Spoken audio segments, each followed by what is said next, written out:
गुरुर्ब्रह्मा गुरुर्विष्णुर्गुरुर्देवो महेश्वरः गुरुः साक्षात् परब्रह्म तस्मै श्रीगुरवे नमः. ഓം ശ്രീ സായിരാം. ഭഗവാൻ വടക്കേ ഇന്ത്യയിലെ ഒരു രാജകുടുംബത്തിൽ അതിഥിയായി എത്തിയിരിക്കുന്നു. സ്വാമി സിംഹാസനത്തിരിക്കുകയാണ്. രാജകുടുംബത്തിലെ അംഗങ്ങൾ ഭഗവാന് ചുറ്റുമിരുന്നു. ഭഗവാൻ അവരോട് സംസാരിച്ചു തുടങ്ങി. പെട്ടെന്ന് സ്വാമി ഒരു ജപമാല എടുത്ത് കണ്ണുകളടച്ച് ജപിക്കാൻ തുടങ്ങി.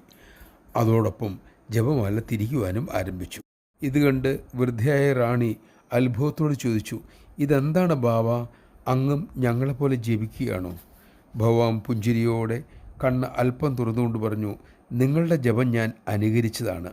അതിനുശേഷം കണ്ണുകളടച്ചു, ജപമാല തിരിക്കാൻ തുടങ്ങി. ചുണ്ടുകൾ പതുക്കെ അനങ്ങുന്നുണ്ട്.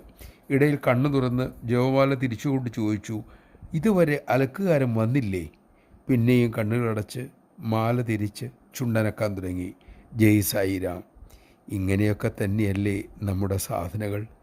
ഹൃദയത്തിൽ ഭഗവാനെ കണ്ട് തിരുനാമം ജപിക്കാൻ, ധ്യാനിക്കാൻ നമുക്ക് സാധിക്കുന്നുണ്ടോ? ജപ ധ്യാനവേളയിൽ മനസ്സ് എത്രമാത്രം അലഞ്ഞു തിരിഞ്ഞു പോകുന്നു. തിരുനാമ ജപവേളയിൽ, ധ്യാനവേളയിൽ ഭഗവാനെ തന്നെ ഓർക്കാനുള്ള സംസ്കാരം ഭഗവാൻ നമുക്ക് കനിഞ്ഞാകട്ടെ.